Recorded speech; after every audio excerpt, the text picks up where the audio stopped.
Hey guys, it's your girl Nay again. Yes, the 47-year-old licensed clinical social worker, diagnosed and struggled with ADHD majority of her life and premenopausal.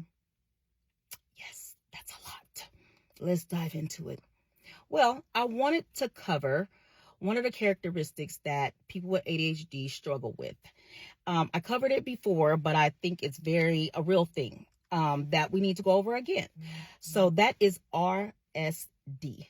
What is RSD? It is rejection sensitivity dysphoria. Now, let me read the term, the correct term.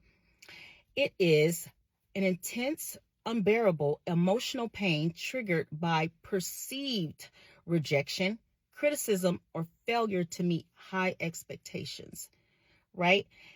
Key word is perceived. People with ADHD is constantly having thoughts running in their head, constantly. So we're constantly thinking, overthinking, overlapping our thinking. So sometimes we perceive things very differently than other people, right? Rejection sensitivity is to some things that may look small to you, to us, it is very big, very big. So if someone, let's say it could be someone says, I like your hair when it's curly, but I interpret it as, well, you don't like my hair like this. You don't like it straight. So you guys must have been talking about me all day and saying that I don't look good with straight hair, that you guys rather see me with curly hair. That's not actually what they said. They just said, I like you better with curly hair. But because we overthink and we overprocess everything, or sometimes it takes us a while to process information, we just dig a little too deep and it goes in a negative route. And it feels like an emotional, intense, physical pain, right? So, when you have a physical pain, like you have a migraine or a backache, you get pop a Tylenol, ibuprofen, because you're trying to relieve that pain, right? You're trying to hurry up and soothe that pain so you don't feel it anymore. Unfortunately, for emotional pain, we can't just pop medication and feel better all of a sudden. Instead, we react. We react, and it could look like outburst of crying, becoming overly emotional about something that looks very, very small. We could lash out in anger because we are trying to relieve that pain as quick as possible. But there's no real way to relieve that pain besides really having that impulsive reaction at that moment, because we are feeling that at the time.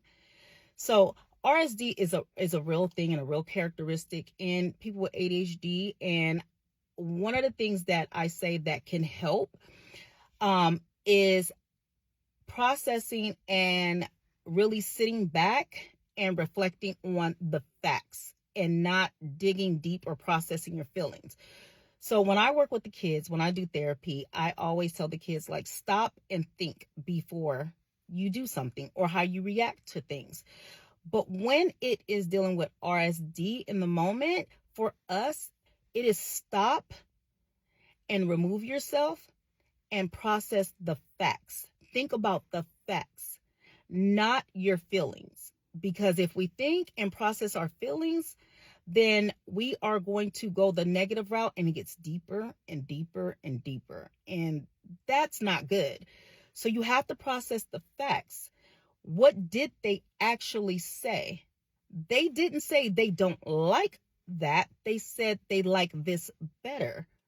So when you remove your feelings out of it and really process the facts, it helps you to helps you to react differently. You're not so impulsive.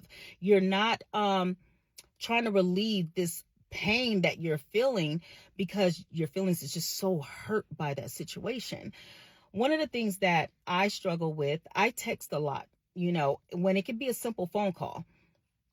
But I really have an issue with feeling rejected when I call someone and they don't answer the phone. Mind you, they could be busy. They don't see their phone ringing. I don't answer the phone sometimes because I'm busy. But I take that as a form of rejection. And I have to always tell myself, they might be doing something. They didn't see my phone call. They'll call me back. But when I text someone, I already perceive it as they'll text me back later. Why I think like that, I'm not really sure. But that's how I feel. So I'm trying my best not to, something that could take a quick phone call, and being okay with if someone doesn't answer the phone.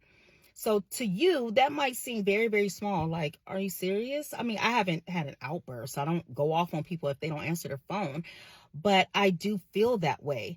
And I sit back and I'm just like, okay, no, I can just text them, or they'll call me back later, leave a message. Not sure, but I'm working on it. But like I said, when you feel that way, stop, remove yourself, or even remove yourself mentally if you cannot physically remove yourself. And whoever you're dealing with, be authentic with them. Let them know what's going on. Let them know what you struggle with. But remove yourself, or even just stop yourself and process the facts.